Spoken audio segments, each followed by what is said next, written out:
मंडळी या जेवायला सगळ्यांनी. हे बघा आमचे बापू सगळे कसे जेवायला वाट बघतात आहे बघा, कशी वाट बघतात, कधी देत आहेत कधी देत आहेत कधी देत आहेत हां कधी देत आहेत. आणि नुसती पॅडिग्री खायला हवी आहे. आता बघा त्यांची जेवणाची वेळ झालेली आहे आणि जेवता जेवता आम्ही आमच्या यूट्यूब फॅमिलीला काही प्रश्न विचारणार आहोत. द्याल ना उत्तरं? उत्तरांची अपेक्षा आहे मला तुमच्याकडून. तुम्ही बरोबर उत्तरं द्याल. आता बघा, मुख्य प्राण्यांची सेवा करणं म्हणजे काही वाईट आहे का हो? नाही ना. आता लोक आम्हाला काय म्हणतात माहिती का? लोक काय म्हणतात, तुम्ही खायला देता म्हणून तुमच्या दारात येतो, आम्ही नाही देत आमच्या दारात येत नाही. काय काय काय म्हणतात, ठीक आहे, हां ठीक आहे, मुख्य प्राण्यांना आपण प्रेम केलं, त्यांना खायला, त्यांना पोटाला अन्न दिलं तर साहजिकच आहे ते आपल्या घरी येतील. आता काही काय म्हणतात, मागच्या जन्माचं काहीतरी घेणं बाकी असेल ना म्हणून आलेत ते. तसं नाही हो, आम्ही पण त्यांना प्रेम नाही केलं आणि खायला नाही दिलं ना तर आमच्याकडे पण नाही येणार आहे. ह्या बाबतीवर, ह्या गोष्टीवर माझा विश्वास नाही. आपण प्रेम करतो म्हणून ते आपल्या जवळ येतात आणि मागतात काय हो, पोटाला अन्न. आता दुसरं हा एक आहे की बघा, आता ना पण एवढं आम्ही प्रेम करतो. आम्ही सगळे जेवढे जीवांची काळजी घेणारे असतील सगळे, काय होतं बघा, आपण ना त्यांचं इतकं त्यांना प्रेम करतो, त्या आजारी पडलं दवाखान्यात न्या, सगळं सगळं जे आपण आपल्या मुलांसाठी करतो ते सगळं त्यांच्यासाठी करतो आपण. पण काय होतं, म्हणजे माझ्या बाबतीत असं घडलं ना, एखादा वर्ष झालं, आज 30 वर्ष मांजरं आहेत घरामध्ये, 30 वर्ष. शेवटचं एक राहिले की दुसरे 4 येतात. मी कधी त्यांना उपाशी ठेवत नाही म्हणून ते घर नाही सोडत आहे. पण अचानक ना ते काय होतं, कधीतरी एखाद्या वर्षाचं झालं की अचानक निघून जातं, काहीतरी 2 वर्षाचं झाले की अचानक निघून जातात. तेव्हा माणसं काय म्हणतात, त्यांचं घेणं तेवढंच असेल तुमच्याकडे, ते घेणं पूर्ण झालंय, आता ते गेले निघून. म्हणजे हरवले ना तर अक्षरशः आम्ही असा फोटो घेऊन घेऊन सगळ्या एरियामध्ये फिरत राहते जोपर्यंत मला त्याची काही असं कोणी बघितलं किंवा काही वाईट सांगितलं त्याच्याबद्दल, तोपर्यंत मी शांत नाही बसत, मी शोध घेतच राहते. आणि मुक्या प्राण्यांची सेवा करणं काय वाईट आहे का हो? तुम्हीच सांगा, वाईट आहे का? चांगला करते ना. मग असे म्हणतात, हां पण ते असं हे खरं आहे का हो? तोच प्रश्न मला विचारायचा आहे आपल्या जीवप्रेमीसाठी. जीवांचे जे प्रेमी आहेत ना, प्रेम करणारे, मला एक प्रश्न विचार, खरंच असं आहे का हो की त्यांचं घेणं पूर्ण झाल्यानंतर ते आपल्याला सोडून जातात? नाही असेल तर मला कमेंटमध्ये नक्की सांगा, म्हणजे मला पण थोडं समाधान मिळेल, वाईट नाही वाटणार एवढं. मी माझ्यावर कंट्रोल करेल जरा, कारण माझं प्रेम खूप उतू जातं आणि रडत बसते वगैरे असं काहीतरी. तर प्लीज मला तेवढं सांगायचं, काय होतं हे खरं आहे का? आणि कारण काय, एखादा प्राणी कधी देवाच्या रूपामध्ये येऊन भेटून जाईल सांगता पण येत नाही. नाही सांगतात, आपली परीक्षा पण घ्यायला येत असतील. आपण म्हणतो प्राणी आहे प्राणी. आता आजचंच बघा तुम्ही, 6चा जो प्रोग्राम झाला पालखीचा, काय दाखवलं त्यामध्ये, आपल्या आदेश बांदेकर सरांनी काय सांगितलं बघा, श्वान किती प्रेमाने आणि याच्या रिस्पेक्ट दिला त्याला, श्वान हा शब्द वापरून त्यांच्या त्या दिंडीमध्ये चालत होतं अक्षरशः.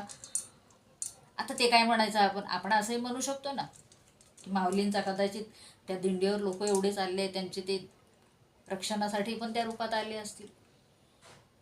पण बघा श्वान, आणि हे नशीब लागतो दिंडीमध्ये जायला, आम्हाला नशिबातच नाही आमच्या. हे बघा, ही सेवा करता करता सगळे दिवस असे चाललेले आहेत. इच्छा तर खूप आहे दिंडीमध्ये जायची, जाऊ कधीतरी. माऊलींची आता काय इच्छा असेल, भरोसाने माऊली म्हणतील तू ही सेवा करते ना, मी येतो तुला भेटायला, तू सेवा कर, चांगलं काम करते. आणि ह्या लोकांकडून आपल्याला सर्टिफिकेटची आवश्यकता नाही, आणि यांच्या सर्टिफिकेटची आवश्यकता गरजच नको आहे आपल्याला, अपेक्षाच करू नये. कारण लोक असे आहेत ना, मुक्या प्राण्यांची सेवा करताना ना वाळीत टाकल्यासारखे करतात, वाळीत टाकल्यासारखे. नाही असल्यांना मी हे करत नाही, हां आम्ही बडबड करतो म्हणून आम्ही वाईट, अक्षरशः मग इथून काय गेलं तिथून काय गेलं, तुम्ही ते तुमच्या घरातच ठेवा. अहो तुमची स्वतःची मुलं घरामध्ये राहतात का हो? मोठी झाल्यानंतर राहतात का? नाही राहत ना. मग एवढा अत्याचार कशासाठी? ही धरती काय तुमच्या बापाची आहे? कशासाठी? अहो त्याने जन्माला घातलाय ना, या धर्तीवर पाळलंय ना, तर सगळ्यांचा हक्क आहे हो या धरणी मातेवर.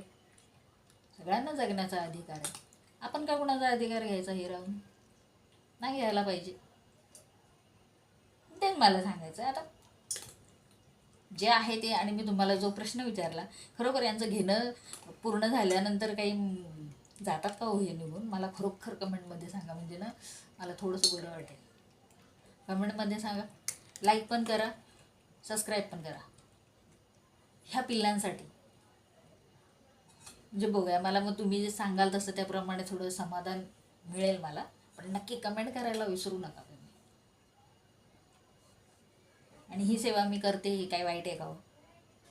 वाईट करत असेल तेही सांगा, चांगलं असेल तेही सांगा, तुम्ही म्हणाल तसं. कारण आपल्याला हे माणसं जे आहेत ना, आपल्यावर जे बोट दाखवतात ना, तेव्हा ही 3 बोटं आपल्याकडे असतात, हे ते विसरतात. मानव म्हणून जन्माला आलात ना, तर त्याचं काहीतरी उपयोग होऊ देत ना. का स्वतःसाठी जगायला आलात का? देवाने माणूस का घडवला? काहीतरी कारण असेल ना. आहेच कारण. ह्या जीवांची सेवा मानव नसता तर यांना कोणी हो करून घातलं असतं? नसतं घातलं कोणी. मग काहीतरी देवाने विचार करूनच केलाय ना, हे समजून घेत नाही. आणि यांच्या सर्टिफिकेटची मी वाट बघत नाही. मला माझं सर्टिफिकेट परमेश्वराने दिलेलं, तू सेवा कर, मी तुझ्या पाठीशी, बस. बाकी मी काही अपेक्षा ठेवत नाही की देवा मी एवढं सगळं यांची सेवा करते, मला भरभरून हे दे, ते धनदौलत दे, हे ते. अजिबात नाही, अजिबात नाही. का? हे हा माझा धर्म आहे.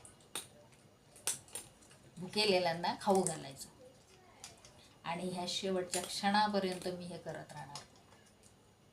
काय भरोसा, माऊली कधीतरी कोणत्याही रूपामध्ये येऊन माझी परीक्षा पण घेऊ शकतात.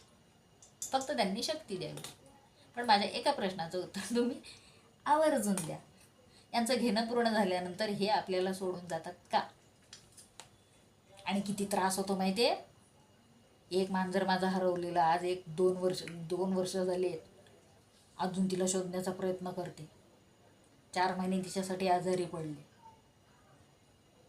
हे असं यांना जीव लावला ना आणि मग सोडून जातं, तेव्हा खूप त्रास होतो, खूप त्रास होतो. धन्यवाद मित्रांनो, हा गरिबांचा व्हिडिओ ऐकल्याबद्दल. कृपया लाईक करा आणि सबस्क्राईब करा. आणि माझ्या एका प्रश्नाचं जे उत्तर मागितलं तुमच्याकडे, ते तुम्ही नक्की द्याल अशी आशा आहे.